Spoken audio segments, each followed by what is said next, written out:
तो चलिए आज हम लोग नया चैप्टर स्टार्ट करते हैं और चैप्टर का नाम है ग्रेविटेशन। निकाल लीजिए कॉपी और नोट्स बनाते जाना है साथ ही साथ। तो सबसे पहले ये चैप्टर नंबर कितना है? चैप्टर नंबर है 7। चैप्टर 7। चैप्टर का नेम क्या है? ग्रेविटेशन। ग्रेविटेशन होता क्या है? अट्रैक्शन फोर्स या force of attraction, force of attraction between two bodies in between two bodies, सिर्फ इतना ही रहने दो। दो बॉडीज के बीच में जो अट्रैक्शन फोर्स लगता है इसी को क्या बोलते हैं? ग्रेविटेशन बोलते हैं। क्या बोलते हैं? ग्रेविटेशन। तो ग्रेविटेशन के बारे में सबसे पहले हम लोग ये समझेंगे इस चैप्टर में, जो हम लोगों का सिलेबस है, केपलर्स के बारे में समझेंगे, केपलर्स लॉ। ठीक है, तो केपलर ने 3 लॉ दिया है ग्रेविटेशन से रिलेटेड। कितना लॉ दिया है? Kepler's law. और उसने जो पहला लॉ दिया है केपलर्स ने, वो है law of orbits. Law of orbits. ठीक है, क्या है? Law of orbits. अगर लॉ ऑफ ऑर्बिट्स में हम लोग देखें कि लॉ ऑफ ऑर्बिट्स है क्या, तो क्या लिखता है एनसीईआरटी? देखिए कि all planets move in elliptical orbits with the sun situated at one of the foci. पहले ये समझिए इलिप्स क्या होता है।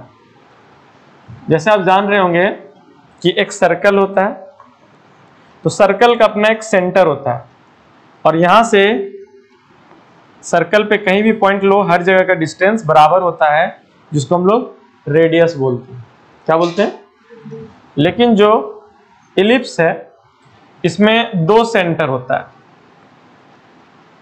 ठीक है, और इस फिगर पे आप कहीं पे भी एक पॉइंट लो, मान लो यहाँ ए पॉइंट लिए, ये मान लो ओ डैश है, तो ए से ओ को मिलाओ और ओ डैश को मिलाओ, और ये दोनों का जो डिस्टेंस का सम होगा, यहाँ पे एक पॉइंट ले लो बी, अब ओ से बी को मिलाओ और ओ डैश से बी को मिलाओ, और ये दोनों का जो सम होगा वो ऑलवेज बराबर आएगा।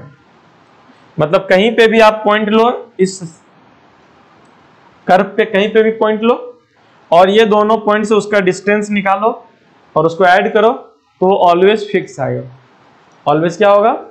फिक्स आएगा। यानी इसमें अगर आप देखेंगे तो AO प्लस AO डैश जो होगा वो इक्वल होगा BO प्लस BO डैश का। ठीक है, और इसमें 2 फोकस होता है, 2 सेंटर होता है, यानी 2 फोकस होता है। हम बोलेंगे कि इसमें 2 फोकस होता है। ठीक है, तो 2 फोकस होता है, तो फोकस का प्लुरल क्या हो जाएगा? फोकी हो जाएगा। समझ में आ रहा है? तो लॉ ऑफ ऑर्बिट्स यही कहता है कि ऑल प्लैनेट्स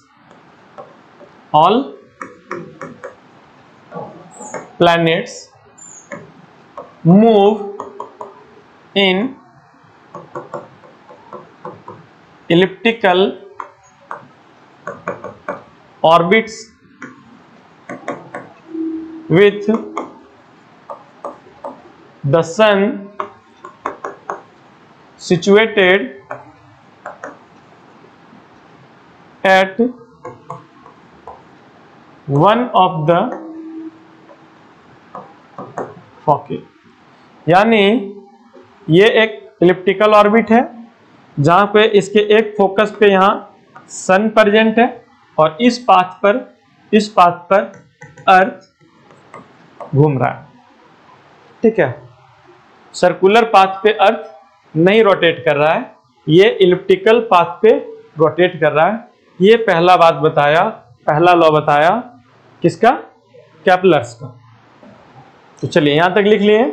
अब है केपलर्स का सेकंड लॉ, और वो है लॉ ऑफ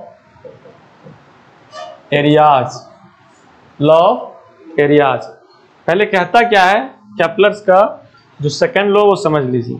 ये इलिप्टिकल ऑर्बिट है और इसमें एक फोकस पे यहाँ पे सन प्रेजेंट है, ठीक है, और इस पाथ पे अर्थ मूव कर रहा है, रोटेट कर रहा है सन के चारों ओर, ठीक है।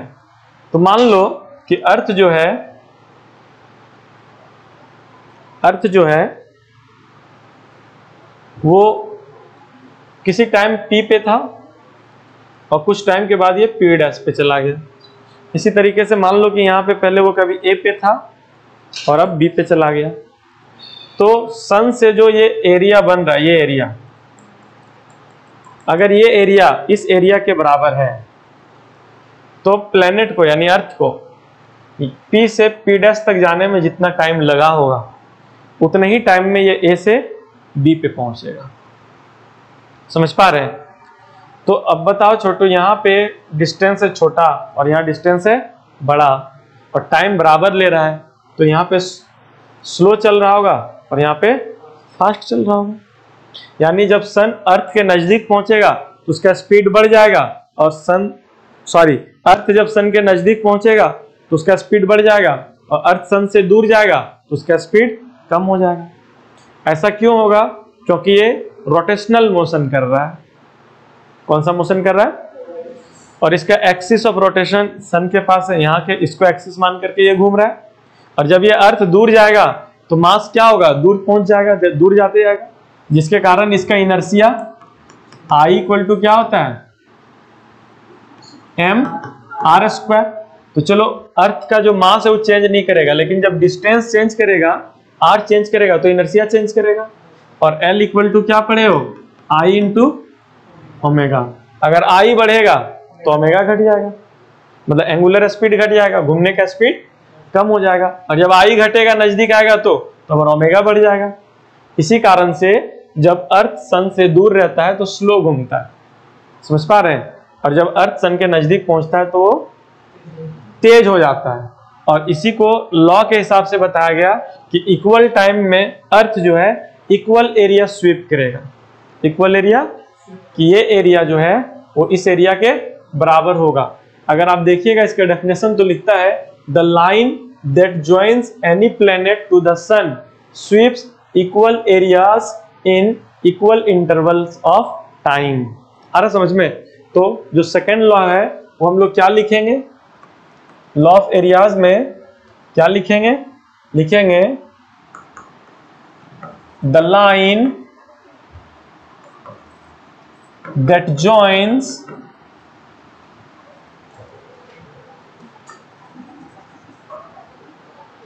any planet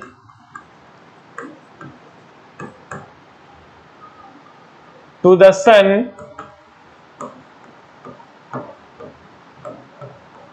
sweeps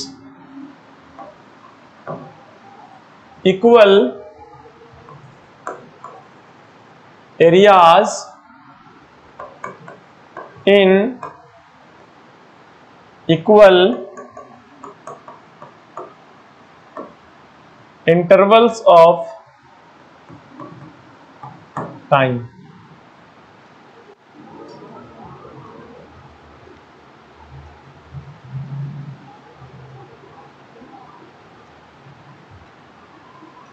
यानी अगर ये एक इलिप्टिकल ऑर्बिट है और यहां पे सन है,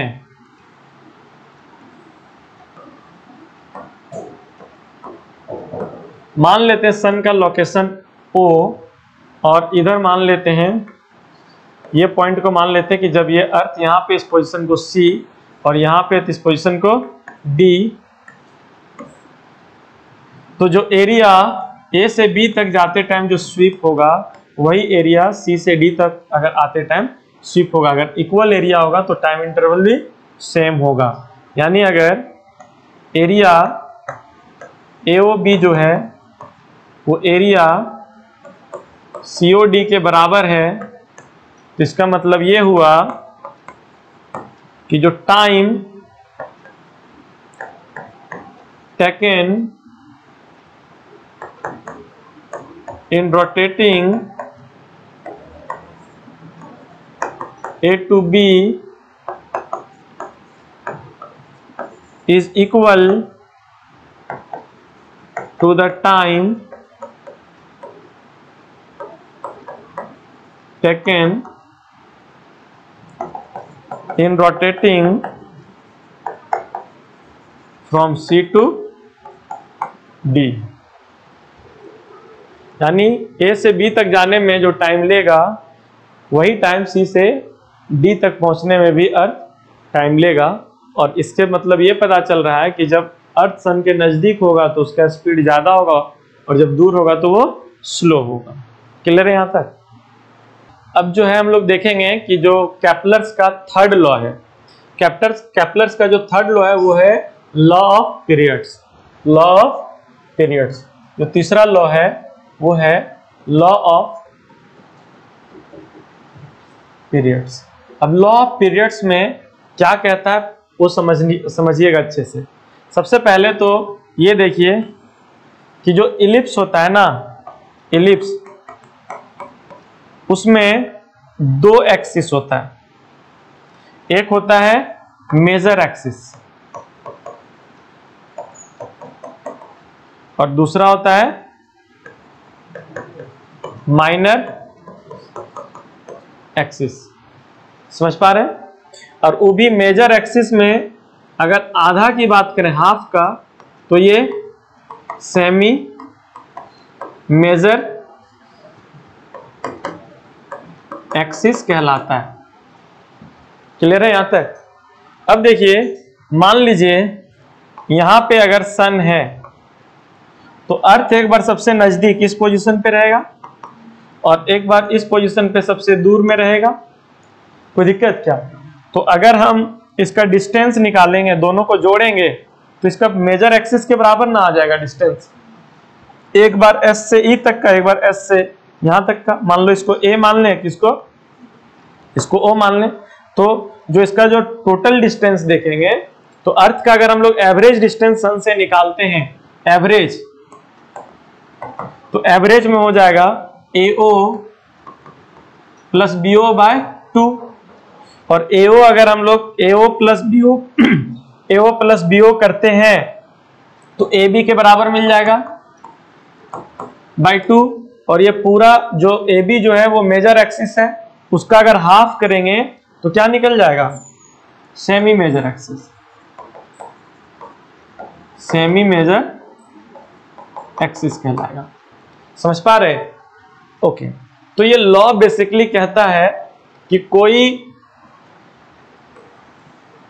प्लैनेट अगर सन के चारों ओर इलिप्टिकल ऑर्बिट पे घूम रहा है, समझ पा रहे हैं, तो जो इसका टाइम पीरियड, एक रोटेशन का जो टाइम होगा t, और इस इलिप्स का जो सेमी मेजर एक्सिस का जो लेंथ होगा a, उसके बीच एक रिलेशन होगा। और रिलेशन क्या होगा कि जो t का स्क्वायर होगा वो डायरेक्टली प्रोपोर्शनल होगा a क्यूब का। मतलब टाइम पीरियड का स्क्वायर करो और एक क्यूब यानी रेडियस जो सेमी मेजर एक्सिस है उसका पावर 3 करो। समझ पा रहे हैं? तो ये एक दूसरे के डायरेक्टली प्रोपोर्शनल होगा। जिस हिसाब से इसको बढ़ाओगे टी भी उसी हिसाब से बढ़ते चला जाएगा, या अगर ए को घटाओगे तो टाइम पीरियड भी कम होते चला जाएगा। समझ पा रहे हैं? अगर ये समझ रहे हैं तो इसका डेफिनेशन देखिए, लिखता है the square of the time period, यानी टाइम पीरियड का square of revolution of a planet is proportional to the cube यानी power 3 of the semi major axis of the ellipse traced out by the planet. Planet जो elliptical path बना रहा है उसका जो semi major axis है, तो जो एक रोटेशन करने में जो टाइम लगेगा उसका स्क्वायर, और सेमी मेजर एक्सिस का जो क्यूब होगा यानी पावर 3, वो एक दूसरे के डायरेक्टली प्रोपोर्शनल होगा। समझ पा रहे हैं? तो ये इसका डेफिनेशन है। तो क्या कहता है?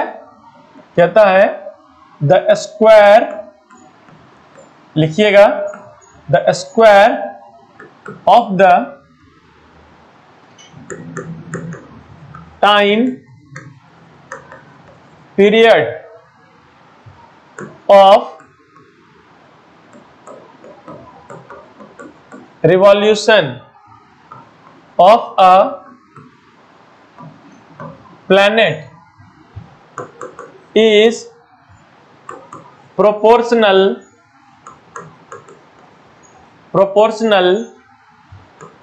to the cube of the semi major axis of ellipse traced out by the planet, traced out by the planet।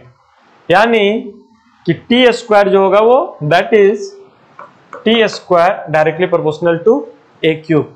तो पहले ये समझ पाए कि मेजर एक्सिस किसको बोलते हैं, माइनर एक्सिस किसको बोलते हैं, सेमी मेजर एक्सिस क्या होता है और क्या ये लॉ कह रहा है। यहां तक लिख लिए हैं। चलिए अब देखिए आगे। तो जैसे कि हम लोग ये देख चुके हैं कि टी स्क्वायर डायरेक्टली प्रोपोर्शनल है सेमी मेजर एक्सिस के क्यूब का। तो टी स्क्वायर को अगर हम सेमी मेजर क्यूब ए का पावर 3 से अगर डिवाइड करेंगे तो यहाँ पे कुछ ना कुछ कांस्टेंट मिलना चाहिए। क्या मिलना चाहिए? कांस्टेंट, या फिर कुछ वैल्यू मिलना चाहिए, या फिर हम इसको क्वोशिएंट भी बोल सकते हैं। क्या बोल सकते हैं? Quotient.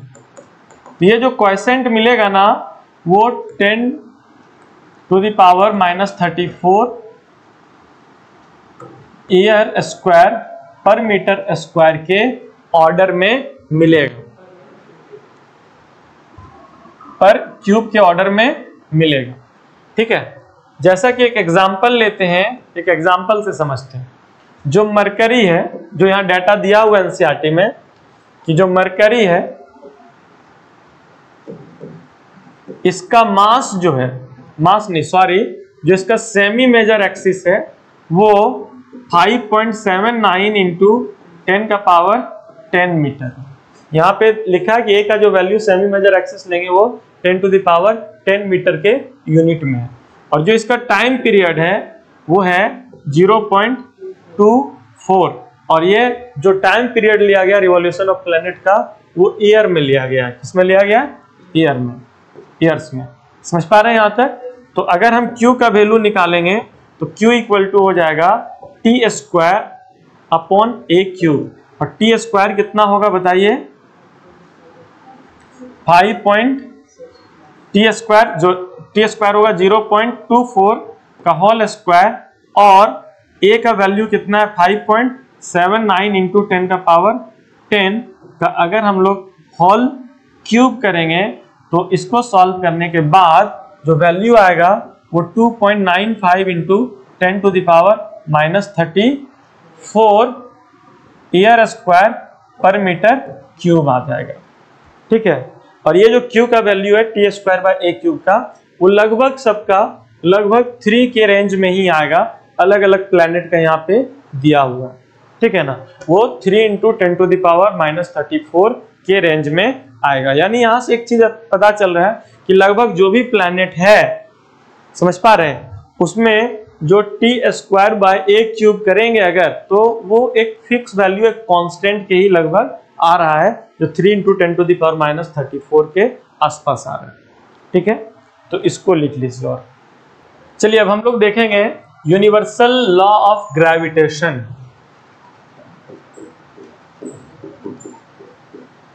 Universal law of gravitation. अगर हम यूनिवर्सल लॉ ऑफ ग्रेविटेशन की बात करें तो यूनिवर्सल लॉ ऑफ ग्रेविटेशन दिया किसने? न्यूटन ने दिया। किसने दिया? उसने बताया क्या? सबसे पहले ये समझिए, न्यूटन ने बताया कि अगर कोई दो ऑब्जेक्ट है, कोई भी दो ऑब्जेक्ट इस यूनिवर्स में, जिसमें से मान लो इसका मास है m1 और इसका मास है m2, और इसके सेंटर से इस ऑब्जेक्ट के सेंटर का जो डिस्टेंस है वो है r। कितना है? r। तो जो फोर्स ऑफ अट्रैक्शन लगेगा ये दोनों ऑब्जेक्ट के बीच वो डायरेक्टली प्रोपोर्शनल होगा प्रोडक्ट ऑफ मासेस का, यानी ये दोनों के मास का जो प्रोडक्ट होगा, मान लो ये 10 kg का है, ये 20 kg का है, तो दोनों का प्रोडक्ट कितना हो जाएगा 200। ये अगर मान लो M1 है 10 kg और M2 है 20 kg, तो इसका M1 इंटू M2 जो होगा वो 200 kg हो जाएगा, kg स्क्वायर, ठीक है ना। तो ये जो फोर्स होगा ना वो 200 के डायरेक्टली प्रोपोर्शनल होगा। समझ पा रहे हैं, किसके डायरेक्टली प्रोपोर्शनल होगा 200 का, यानी दोनों के प्रोडक्ट का डायरेक्टली प्रोपोर्शनल होगा। अगर मान लीजिए आप इसमें से M1 को बढ़ा करके आप डबल कर देते हैं, M1 को कर देते हैं 20 kg, तब अब प्रोडक्ट कितना हो जाएगा, तो अब हो जाएगा M1 इंटू M2 400 हो जाएगा, 20 इंटू 20। तो अब जो है फोर्स जितना पहले लग रहा होगा उसका डबल हो जाएगा फोर्स, क्योंकि पहले 200 आ रहा था, अब प्रोडक्ट आ रहा है 400, तो 200 का डबल है 400 ना, तो फोर्स अब डबल हो जाएगा। समझ पा रहे हैं, एक का मास डबल किए फोर्स डबल हो गया। अगर दोनों का मास डबल कर दें, दोनों का मास, जैसे M1 को 20 कर दिए 10 से और इसको कितना कर दें 40, तो 40 इंटू 20 कितना हो जाएगा 800। तो दोनों का मास अगर डबल किए तो 2 2 जा 4, तो 4 टाइम बढ़ गया फोर्स, यानी 200 से 800 चला गया मास, तो फोर्स भी 4 टाइम हो जाएगा। समझ पा रहे हैं, तो पहला तो ये बताया, और दूसरा बताया कि जो फोर्स लगेगा, फोर्स ऑफ अट्रैक्शन ये दोनों के बीच, वो इनवर्सली प्रोपोर्शनल होगा डिस्टेंस के स्क्वायर का, यानी डिस्टेंस तुम जितना बढ़ाते जाओगे फोर्स उतना कम होते जाएगा। अगर तुम डिस्टेंस को डबल करोगे तो उसका स्क्वायर कितना हो जाएगा 4 हो जाएगा ना, 2 का स्क्वायर। तो पहले मान लो कि अभी जो फोर्स लग रहा है वो F है, अगर R को हम 2R के बराबर कर दें तो जो फोर्स लगेगा वो F/4 हो जाएगा। अगर 3 टाइम रेडियस, अगर ये जो डिस्टेंस है उसको हम 3 टाइम कर दें तो ये F/9 हो जाएगा, 3 का स्क्वायर 9, और इस तरीके से फोर्स चेंज करेगा। समझ पा रहे हैं यहाँ तक। तो जब भी यहाँ पे क्या है कि जब फोर्स डायरेक्टली प्रोपोर्शनल है M1 into M2 product of masses का, फोर्स इनवर्सली प्रोपोर्शनल है डिस्टेंस के स्क्वायर का, अगर ये दोनों को कंबाइन करोगे तो फोर्स डायरेक्टली प्रोपोर्शनल हो जाएगा M1 into M2 by R square.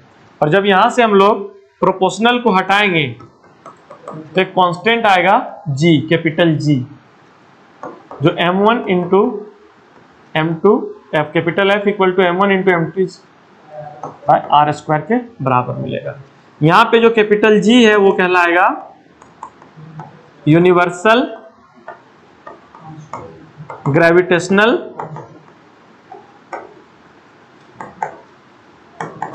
Constant कहलाएगा। समझ पा रहे हैं यहां तक। तो ये जो आप समझे, इसी को अब आप इंग्लिश में लिखेंगे तो यूनिवर्सल लॉ ऑफ ग्रेविटेशन का स्टेटमेंट बन जाएगा। ठीक है, तो ये क्या लिखेंगे, अकॉर्डिंग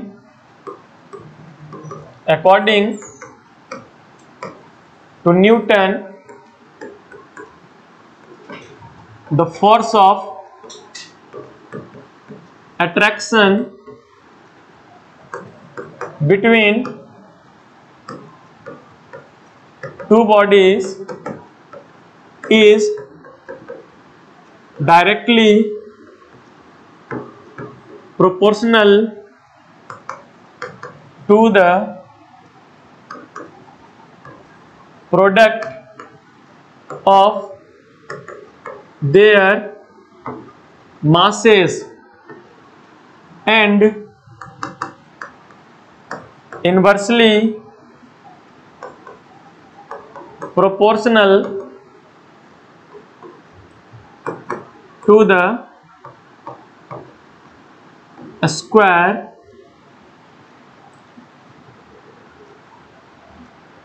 of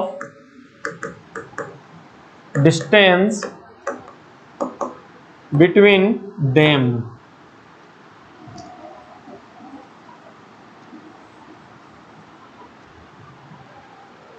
समझ पा रहे हैं।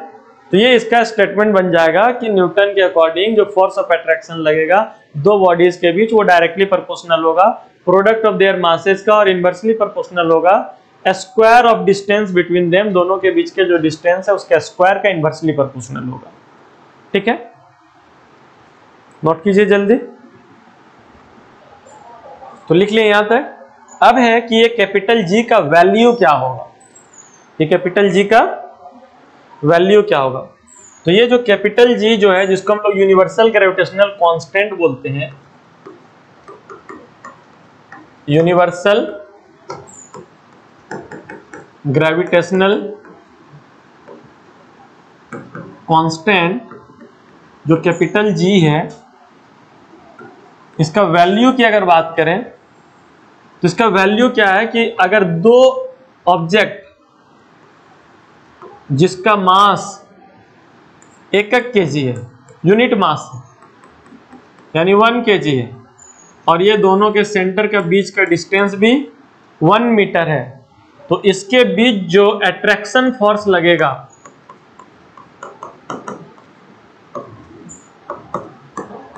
बिटवीन देम, वही कैपिटल जी के बराबर होगा।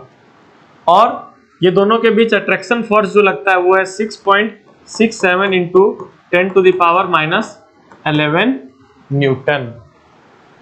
आ रहा समझ में? ये जो जी का वैल्यू 6.67 इंटू 10⁻11 न्यूटन है, ये एक्चुअल में 2 यूनिट मास यानी 2 एकक केजी के मास जो 1 मीटर के दूरी पे इस यूनिवर्स में रखा हुआ है, और ये दोनों के बीच जो अट्रैक्शन फोर्स लग रहा है उस वो वैल्यू है, और वो है 6.67 इंटू 10⁻11। अब इसको फाइंड कैसे किया था, कैसे पता किया था कि 1 केजी का मास 1 मीटर के दूरी पे रखेंगे तो जी का वैल्यू यानी जो फोर्स लगेगा वो 6.67 इंटू 10⁻11 न्यूटन होगा। ठीक है, तो इसका एक्सपेरिमेंट के लिए यहां से दिखाया गया कि हम एक स्ट्रिंग लेते हैं, धागा लेते हैं, क्या लेते हैं, धागा लेते हैं, और उसमें से एक रॉड बांध देते हैं इसे। ठीक है, ये रॉड ऐसे तो मूव नहीं कर सकता क्योंकि जितना मास इधर है उतना ही मास इधर है। ओके, अब क्या किया गया, इस रॉड के इधर एक ऑब्जेक्ट रख दिया गया, इसमें लगा दिया गया मान लो कि 1 केजी का मास, 1 केजी का मास इधर और 1 केजी का मास इधर, और 1 केजी का मास एक इधर रख दिया गया और 1 केजी का मास एक इधर रख दिया गया। अगर ये दोनों मिल करके इधर के मास वाला इसको इधर खींचेगा और उधर का जो मास है वो इसको इधर खींचेगा, तो एक टॉर्क क्रिएट कर देगा, कपल जो बताए थे पिछले चैप्टर में हम लोग पढ़े हैं, तो उसके कारण ये रोटेट होने लगेगा और उससे ये पता कर लेंगे कि इस पे टॉर्क कितना लग रहा है। तो टॉर्क क्या होता है, फोर्स इनटू डिस्प्लेसमेंट, तो इसका डिस्प्लेसमेंट तो पता है हम लोगों को, समझ में आ रहा है, और टॉर्क भी पता हो जा रहा है, तो वहां से हम लोग फोर्स पता लगा सकते हैं। क्या पता लगा सकते हैं, और उस तरीके से 1 केजी का ऑब्जेक्ट अगर इस यूनिवर्स में 1 मीटर की दूरी पे रहेगा तो कितना फोर्स से एक दूसरे को अट्रैक्ट करेगा, वो वैल्यू 6.67 इंटू 10⁻11 न्यूटन पता लगा लिया गया। समझ पा रहे हैं? और ये काम, ये एक्सपेरिमेंट किसने किया था, यहाँ पे देखिए, the value of the gravitational constant g entering the universal law of gravitation can be determined experimentally, and it was first done by English scientist Henry Cavendish। समझ में आ रहा है? और ये वो साइंटिस्ट था जिसने g का वैल्यू कैलकुलेट किया था इस मेथड से। क्लियर है, समझ पा रहे हैं? अब आपको जो जो चीजें जानना है, सबसे पहले यूनिट ऑफ g, कि g का यूनिट क्या होगा। तो देखो, एस एफ इक्वल टू क्या होता है, capital G m1 m2 by R square. तो आप g इक्वल टू क्या लिखेंगे, f into R square by m1 into m2। Clear है यहाँ तक?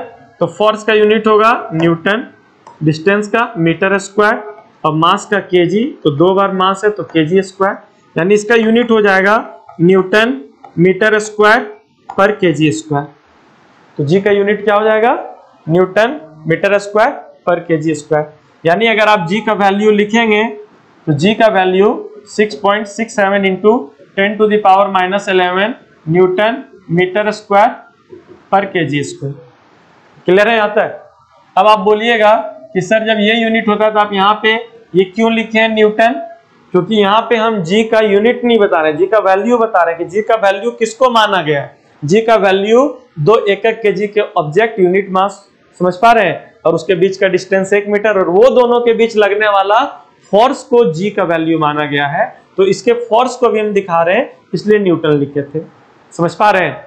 अगर आपको डायमेंशनल फॉर्मूला लिखने के लिए बोला जाए कि जी का डायमेंशनल फॉर्मूला क्या होगा ये बताइए, तो बताइए न्यूटन क्या है, फोर्स है। फोर्स का डायमेंशनल फॉर्मूला mL⁻⁻², और मीटर क्या है, लेंथ है, तो उसका डायमेंशनल फॉर्मूला L, तो L², और kg क्या है, मास है, तो कैपिटल M माइनस पावर 2। अब बताओ यहाँ m का पावर -2, यहाँ पे 1, तो क्या मिल जाएगा, m का power -1 L into L², L का पावर 3 और t का पावर -2। ये हो जाएगा डायमेंशनल फॉर्मूला कैपिटल G का। समझ पा रहे हैं यहां तक। चलिए आइए देखते हैं नेक्स्ट पॉइंट, और टॉपिक लिखिएगा acceleration due to gravity.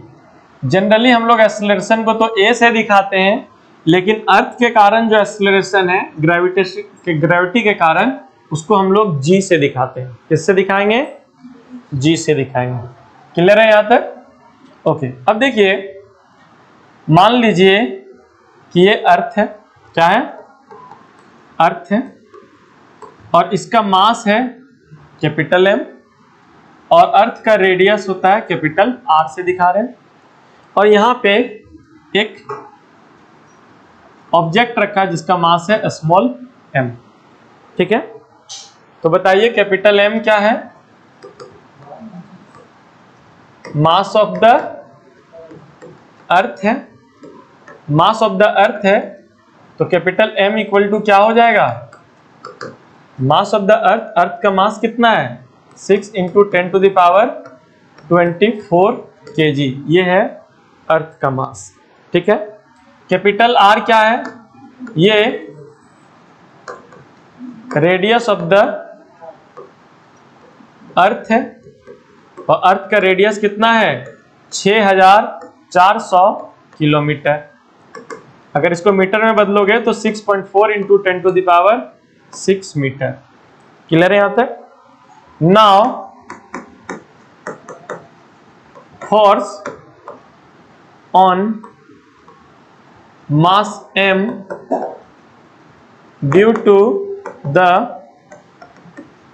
Earth, earth के कारण जो m मास पे फोर्स लगेगा वो किसके बराबर होगा, तो F equal to capital G mass of Earth, mass of object by r²। जो भी हम लोग यूनिवर्सल लॉ ऑफ ग्रेविटेशन में जो फोर्स निकालने का फॉर्मूला पढ़े उसको यूज कर लिए। ठीक है, अल्सो लेकिन फोर्स निकालने का एक दूसरा भी तरीका है, मास इनटू एक्सेलरेशन। तो ऑब्जेक्ट का मास कितना है m है, और अर्थ जितना इसमें एक्सेलरेशन डेवलप कर पा रहा होगा, जिस एक्सेलरेशन से इसको अपने तरफ खींचना चाह रहा होगा, उस एक्सेलरेशन को हम लोग g से दिखा देते हैं। ये हो गया इक्वेशन 2। अब इक्वेशन 1 और इक्वेशन 2 ध्यान दीजिएगा, दोनों एक ही ऑब्जेक्ट पे लगने वाला फोर्स को बता रहा है, लेकिन अलग अलग टर्म में बता रहा है। तो इक्वेशन 1 फ्रॉम इक्वेशन 1 एंड 2, अगर इससे देखोगे 1 और 2 से, तो ये जो mg होगा वो capital G capital M small m by r² के बराबर होगा। या स्मॉल m कट जाएगा, तो G equal to capital G capital M by r²। ये हो जाएगा फॉर्मूला किसके, अर्थ का ग्रेविटेशनल एक्सेलरेशन का। और जब आप यहाँ पे वैल्यू पुट करेंगे, जब आप स्मॉल g के लिए फाइंड करने के लिए कैपिटल G का value 6.67 × 10⁻11, mass of earth 6 × 10⁻24, radius 6.4 × 10⁻6 का होल स्क्वायर, जब ये पुट करेंगे और इसको सॉल्व करेंगे तो G का वैल्यू नियरली 9.8 मीटर पर सेकेंड स्क्वायर आ जाएगा, जो वैल्यू हम लोग यूज करते हैं। समझ पा रहे हैं यहां तक या कंफ्यूजन? तो सबसे पहले इसको नोट कीजिए, और आज के क्लास में यहीं तक रखेंगे। हम लोग नेक्स्ट क्लास में शुरू करेंगे कि कैसे g का वैल्यू चेंज करता है, यानी ग्रेविटेशनल एक्सेलरेशन हाइट के साथ कैसे चेंज होता है, डेप्थ जब अर्थ के हम लोग नीचे जाएंगे तो कैसे चेंज होगा। अर्थ का शेप एक्चुअली में स्फेरिकल है नहीं, कैसा है, ओवल है। तो अर्थ का शेप जो ओवल है तो उसमें पोल पे ग्रेविटेशनल एक्सेलरेशन अलग हो जाता है, इक्वेटर पे अलग हो जाता है। तो ये कैसे चेंज करता है, ये सारा चीज हम लोग देखेंगे।